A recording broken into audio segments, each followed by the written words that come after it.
When I was first approached about this back in September, we had a brief discussion about the kind of topical focus of my presentation, and I offered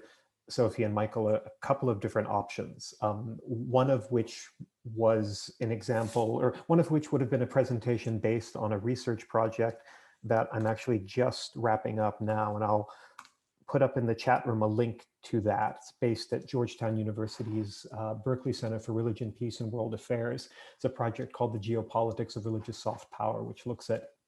various ways in which states and governments around the world incorporate religion and religious outreach activities as part of their broader foreign policy conduct. And as part of that, I had done some work on the comparative influence of Saudi Arabia, Iran, and Libya in the formation and evolution of Islam in the UK,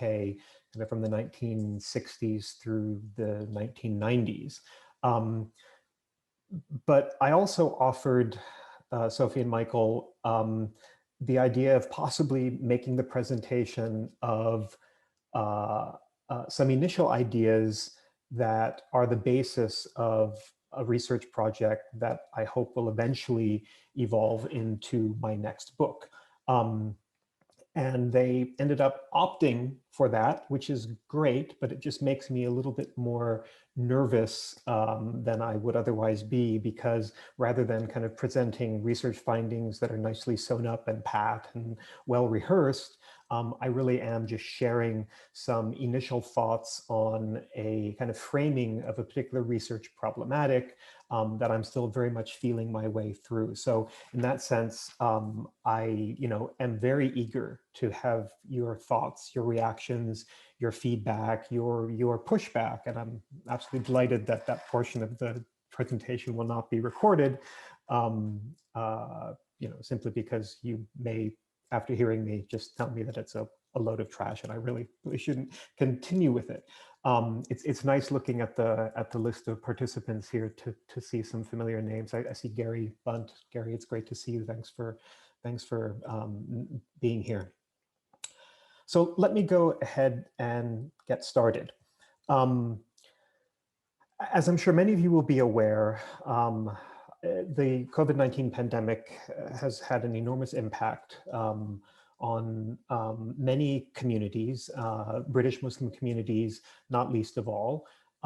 There are a couple of fairly towering figures in the community that we have sadly lost over the last year, not necessarily always directly as a result of the pandemic. One of them, Atala Siddiqui, I know has been a close friend of many of you at the center, also someone from whom I learned an enormous amount. And as well as Atala, we're also just now coming up on, in about a week's time, the one-year anniversary of the passing of Fuad Nahdi. And I mention Fuad in particular because the quotation in the title of my talk today, to talk about Africa, you also have to talk about Iran, is actually directly taken from a conversation that I had with Fuad not too long before he passed. And I'll be circling back to that later, but just to give you a sense that the sort of title of my talk, is very directly related to the sort of life and times of some key figures in the evolution of British Islam. Let me say a few words about kind of the route to or pathways to this new research project. Michael, you referred to and introducing me to my sojourn in the UK, and it was actually a fairly extended period of time. I lived in the UK for 12 years, from the late 1980s until 2000. And first started studying Islam and Muslim communities in Britain in the mid-1990s. And that research, which was my doctoral research, resulted eventually in the book, again, the one, Michael, that you mentioned, Transnational Muslim Politics, Reimagining the Ummah. Actually, the book was supposed to be called Reimagining the Ummah, Transnational Muslim Politics, but my editor at Routledge in the late 90s thought that the that thought that reimagining the Ummah was too obscure of a title and would be problematic from a marketing point of view. So we inverted the title. And I have, I guess as is common, one after some years and at a certain point in one's career begins to experience the academic equivalent of a midlife crisis, where you start kind of looking back at everything you did, and particularly your early work, and kind of questioning everything. And I found myself doing that, not because I was convinced that I'd gotten anything fundamentally wrong in that book, but more that there was so much of a broader context and broader story to Muslim transnationalism and where the UK fits into it that was missing from that book. And more specifically, what I came to feel that I had neglected in that research and in the story that that book tries to tell was the kind of broader global political context of emerging and continuing political identities derived from and based on notions of third worldist alternatives to global hegemony, nascent forms of global South political identity and the networks that connected them, and the ways in which, the many and complicated ways that the UK, and in many ways London in particular, had become a hub within these emerging networks. The story that I told in the Reimagining the Ummah book was certainly very much a story about how second generation Muslims in the UK kind of emerging into social and political consciousness drew simultaneously on their experience of being British, being born generally and raised in the UK, while at the same time having other heritages, ethno-nationally, linguistically, culturally, but also, politically in their political formation, the idea that there were interesting stories to be told and explorations to be undertaken about, how certain kinds of political projects grounded in and based on a particular understanding of Islam and the relationship between Islam and politics, what happened to those political projects as through mechanisms and dynamics of transnationalism, immigration, and diaspora, those projects were transplanted from settings such as South Asia and North Africa, the broader Middle East, into Europe, and more particularly the UK. So I was obviously, for example, very interested in, what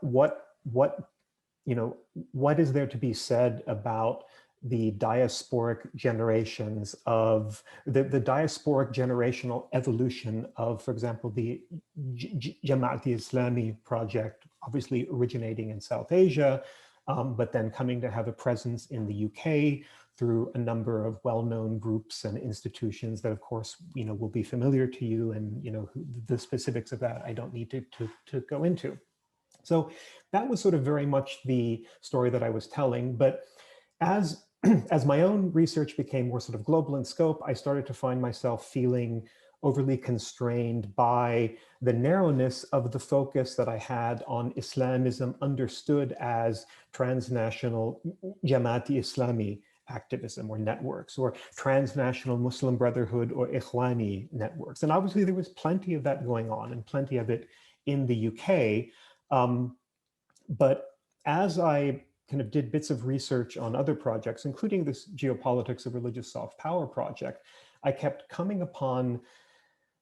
dimensions of this stuff that I had kind of missed entirely. And so I found myself in my inquiries and in my kind of explorations and research focusing less and less on contemporary, as in now, developments in Islam and Muslim communities in the UK. Not to say that I'm not interested in that, but I found myself sort of kind of obsessively rehashing things that were going on mainly from about the 1970s to the 1990s. And that's not just because empirically speaking, those events, the personalities, the movements, the networks involved were interesting to me. They were, that was obviously a lot of it. But I found that revisiting that period and trying to reorganize and build out of it anew a sort of broader kind of story parallel to and connected to the one I had told in Reimagining the Ummah, but broader in scope, was also becoming increasingly important for me for kind of broader theoretical purposes in terms of solving another kind of larger conceptual issue that I had been encountering in my work, which was simply the idea that studying something supposedly called Islamism or political Islam had come to be something that I was experiencing as an incredibly stagnant agenda. I didn't, a quarter century after starting to study political Islam, I felt less capable than ever of giving an obvious and straightforward answer to the question, what is political Islam? What is Islamism? What is an Islamist? I find it incredibly difficult to answer that question today, even though I've in theory written several books on the subjects. And I came to feel that the entire conceptual and terminological framework associated with what we call Islamism or political Islam had reached a point where it was getting in the way of trying to appreciate and fully understand the very phenomenon that it purported to explain. And so I have been using this emerging empirical work on the period of the 1970s to 90s and transnational Muslim networking as a way to, or as a route towards a broader conceptual goal that I have been thinking about in terms of unthinking Islamism. And so I sort of take that to be the kind of meta-conceptual goal of this work. And so I'd like to briefly kind of give you an introduction to kind of some of the key research and theoretical, meta-theoretical, quasi-methodological themes that are animating this work. So as I've mentioned, there is this sort of gesture towards deliberate erasure here in that I am trying to sort of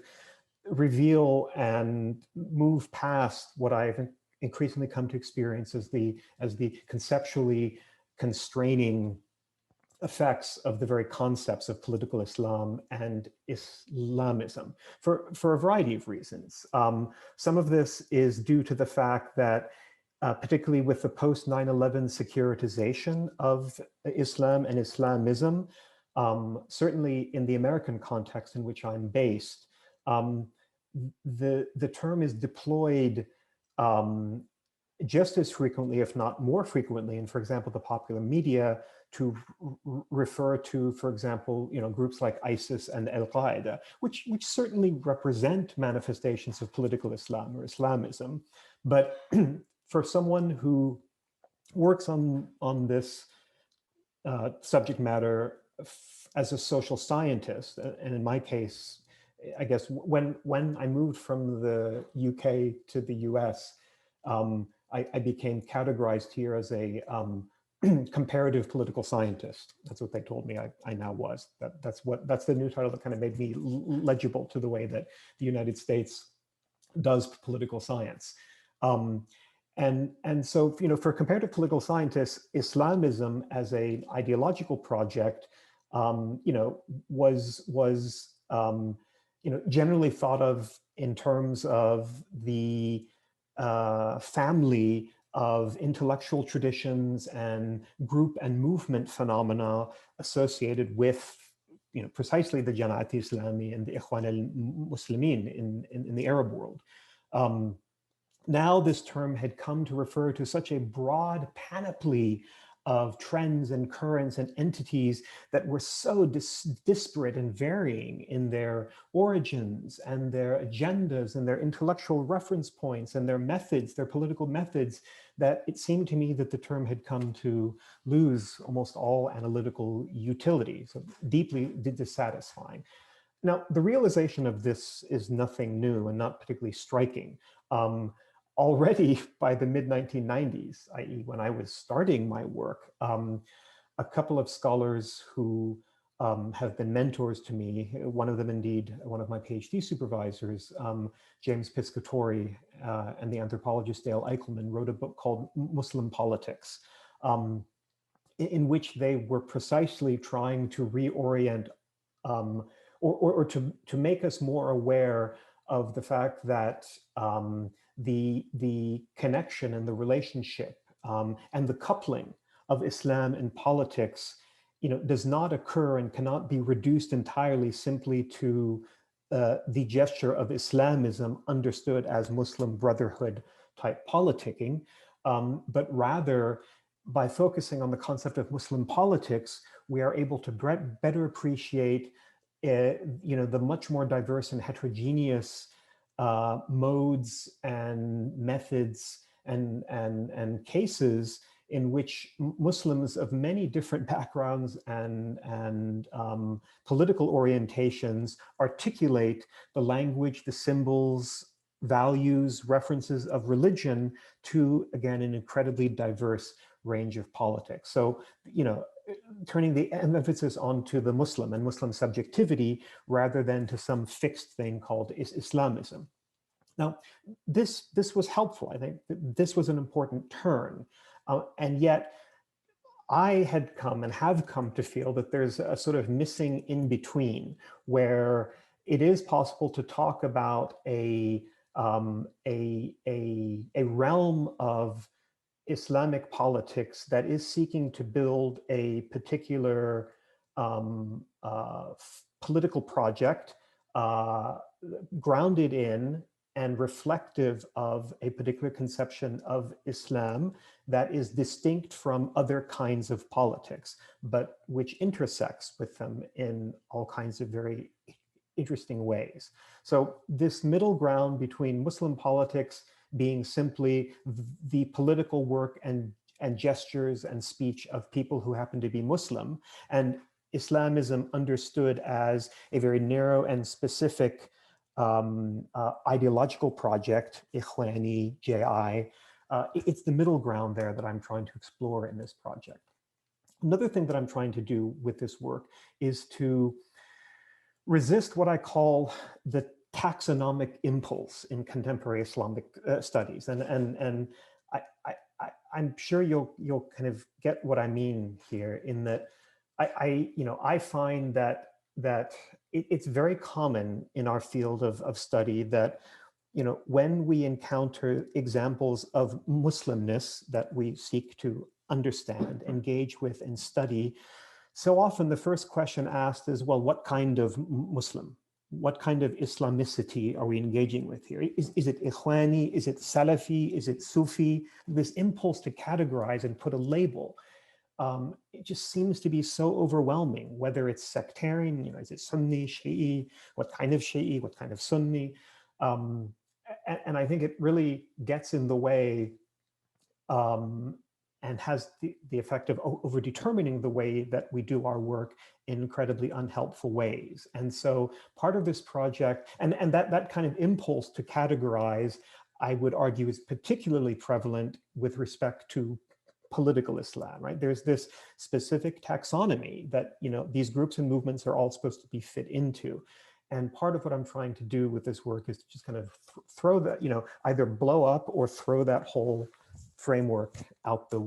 window. I also would like to think of this work as one that tries to continue what I take to be a very helpful and useful trend, at least in the political science literature on Islamism, that started in the 1990s, that I call a trend towards de-exceptionalization. You might more broadly in sort of epistemic studies, you might think of it as part and parcel of the project of de-orientalization, right? And so it's work that tries to depart from the idea that there's something so uniquely different and specific, unique is a better word, about Islamist groups and movements, that they are reflective of and governed by a logic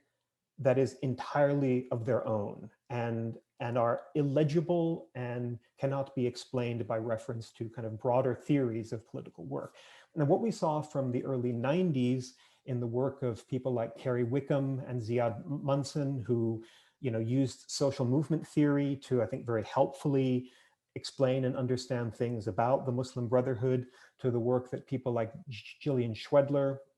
were doing in the mid-2000s, where she showed that broader comparative political science literature that seeks to explain shifts in political party orientation in, for example, Latin America, have equal explanatory value when applied to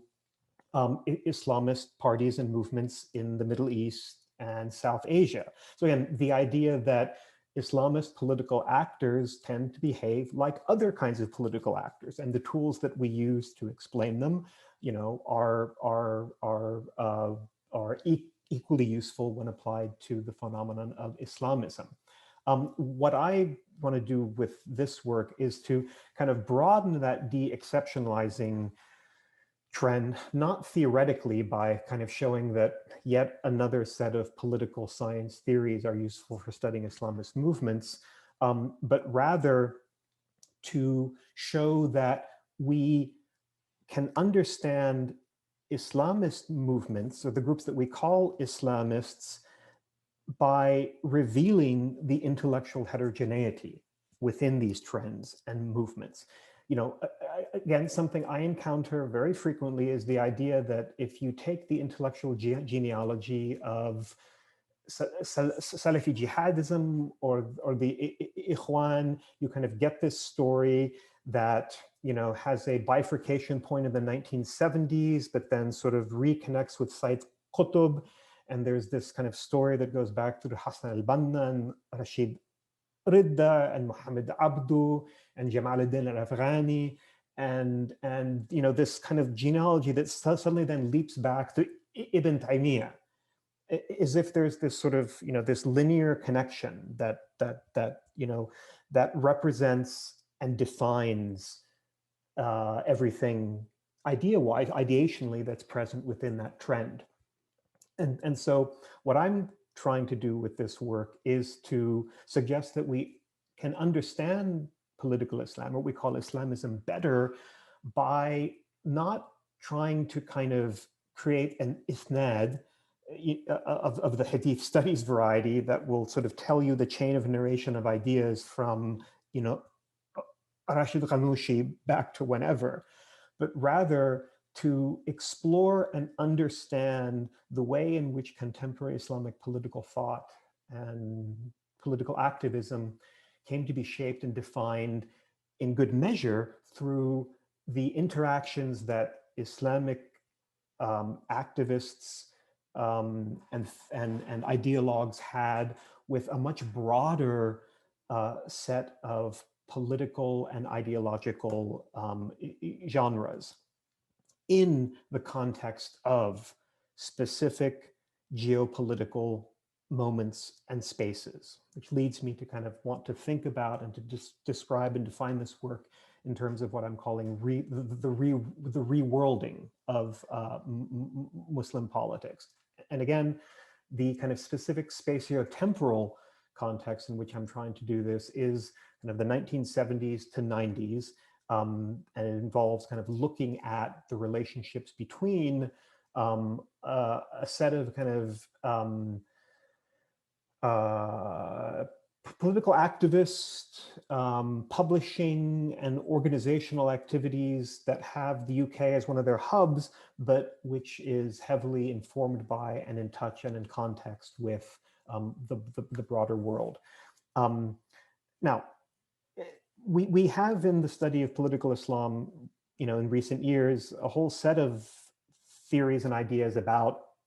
getting past the constraining effects of Islamism. It's this probably this idea of post-Islamism, as captured in the work of scholars such as Asef Bayat, who kind of first coined the term, that has tended to be the space where these ideas circulate. I myself have engaged with and kind of contributed to debates on post-Islamism, and yet even there, my sense is that post-Islamism's ongoing tether to, and to some extent reliance on, this haunting notion or specter of Islamism also limits what we can do with that. So I absolutely agree with Asef Bayat that it's possible to point to a sociological condition today called post-Islamism, but I find myself less interested now than I was, say, 5 or 10 years ago in trying to figure out where Islamism is going. Then I find myself interested in contemplated the possibility that we never really understood it in the first place because we proceeded to theorize and understand it incorrectly. So these are the sort of broad theoretical, conceptual, to some extent methodological touch points of this project that I'm developing. I want to now briefly, and I can only do this very briefly because I'm only just now kind of moving on to this piece of it, give you a sense of some of the kind of more worldly and empirical reference points that will provide the kind of raw material that will allow me to tell this story. And as you'll see, there's a variety of genres that I'm going to engage here. There's a piece of political biography in it. There's a piece of kind of media content analysis that's part of the story. And there are a couple of examples, at least so far, as I'm thinking about the project, that involves analyzing particular groups and movements. So the kind of the biography piece of this, and this is where the title of the talk that I'm giving today comes from, as I mentioned already, some work that I have been doing or had been doing in recent years on the early political biography of Fouad Nahdi. Now, I'm sure that many of you know and knew Fouad. He is, of course, most famous, I think, in the UK context as being that iconoclastic, pioneering journalist and editor who created Q News, and most people's familiarity with his contributions and work start there. And of course, we track later through his work with Radical Middle Way and just the many and diverse ways in which he was a kind of central figure within the British Muslim community and that community's connections with other parts of the world. I think less known in detail is the early part of his career and the years in which his kind of social and political consciousness was formed as a young Kenyan Muslim engaged with at university socialist ideas, particularly Maoist tendencies, who ends up being invited to conferences in the UK in the 1970s, organized by FOSIS, and kind of asked to kind of get tied into a kind of a transnational emerging infrastructure of vaguely Ikhwani JI inflected politicking, which, and this is where the tendencies I'm talking about come into the picture biographically, an impulse of political Islam that Fouad is simultaneously drawn to in terms of what it represents as an emerging Muslim Islamic alternative to kind of structures of global hegemony, an Islamic third way, if you will, while at the same time already feeling uneasy about certain kinds, some of the aspects of kind of disciplining and constraint that are present in the fairly rigid, certainly at that point, ideological model of classical Islamism. He connects with Iranian students at the same conference, and this line from that gives the title to my talk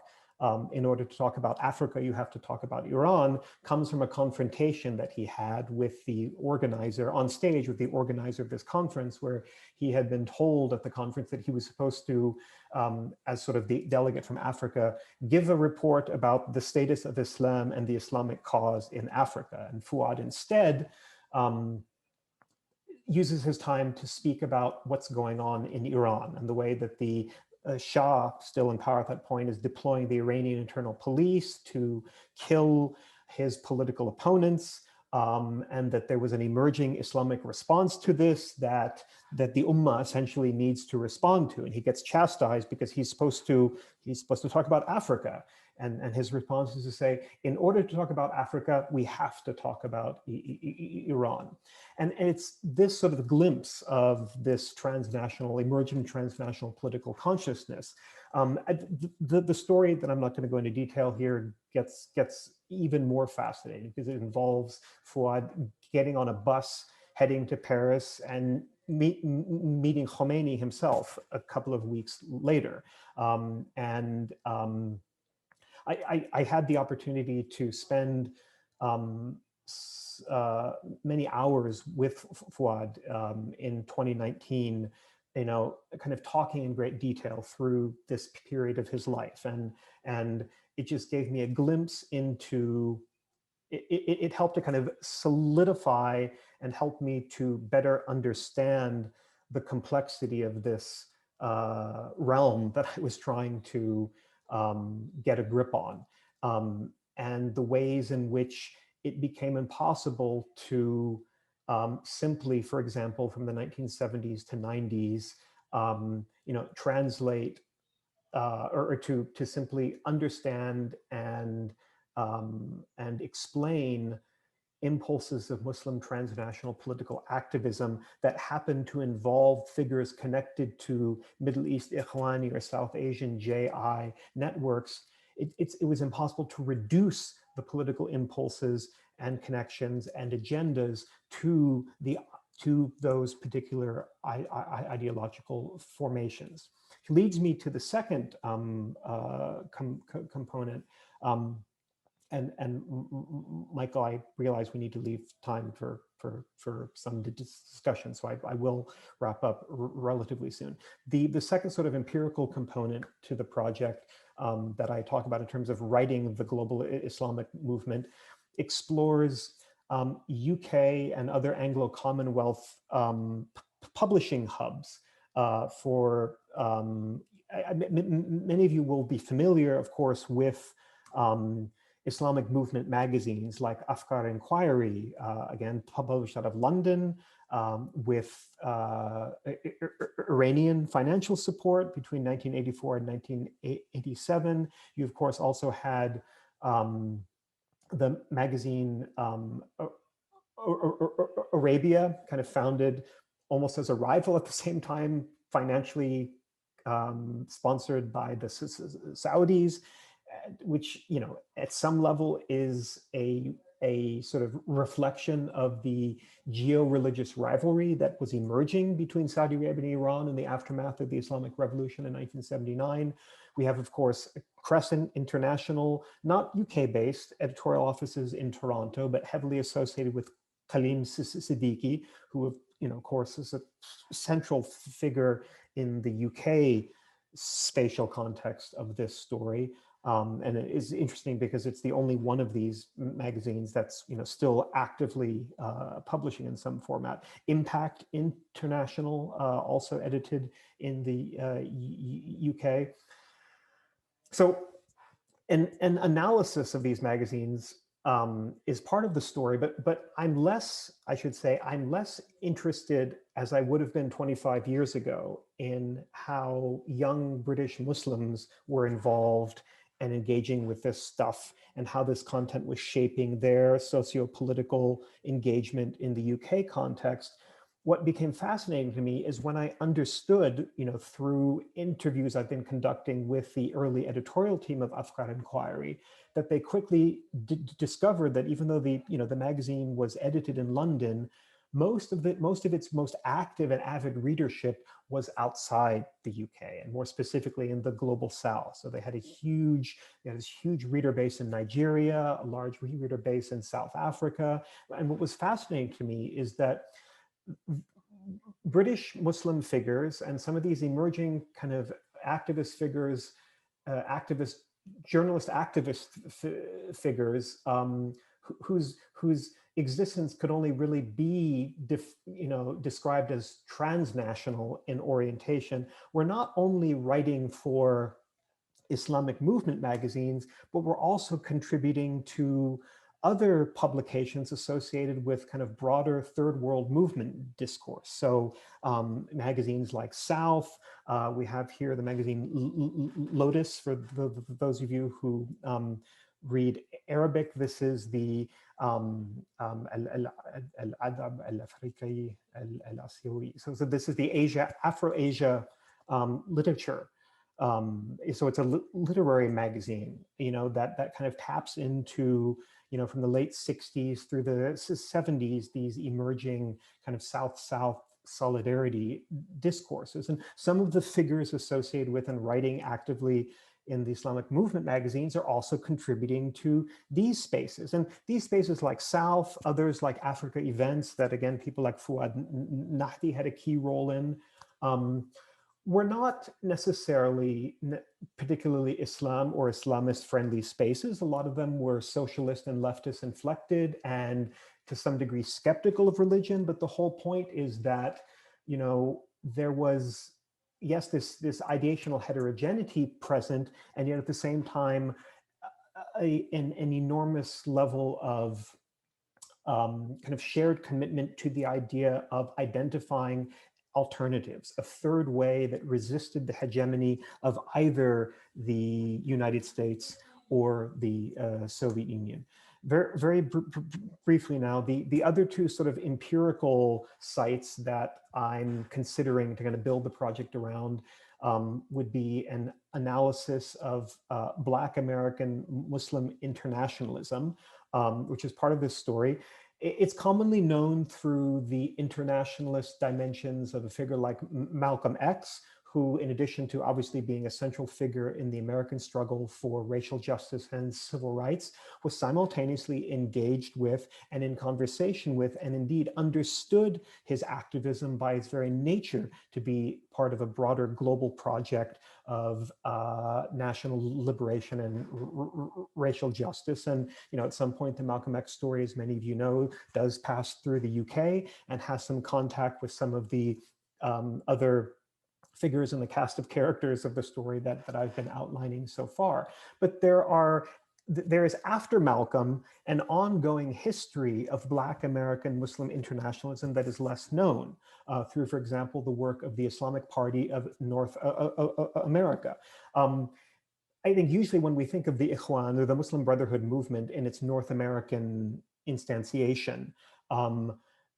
we tend to think of a sort of transatlantic diasporic immigration story that involves the fact that people like Ahmed Totanji, Jamal Barzinji, Hisham al-Talib, who were key in establishing organizations like FOSIS when they were students in the UK, then moved over to the US context and initially influenced by the same ideological streams, established groups like the Muslim Students Association, MSA, in the UK. And so that's generally understood to be the genealogy of Ikhwani presence of some sort in the US. A very complicated story that I'm sure, as you know, is much politicized and securitized right now. That's a different story. What I'm interested here is the fact that, picking up to some degree the mantle of Malcolm X, there were African-American Islamic movements that went out to the Middle East, to South Asia, encountered the ideas of Awala Maududi, Sayyid Qutb, brought them back and created this Islamic Party in North America, established in the late 1960s, early 70s, actually in the Washington, D.C. area, and kind of sought to re-articulate, to find within the Qutbian impulse in Maududi's work a project that could be re-articulated in terms of the search for racial justice, and at times still with a tinge of the racial supremacy that Malcolm had eventually left behind. Again, this is not to heroize this work. When you look at the Islamic Party of North America, what you find is a lot of, for example, deeply misogynistic, deeply anti-Semitic activism and discourse, but rather to kind of help to fill out the map and provide the more full portrait of the kind of complex intersectionality of what we call political Islam with a diverse and divergent range of impulses. The final component of this that I'm looking at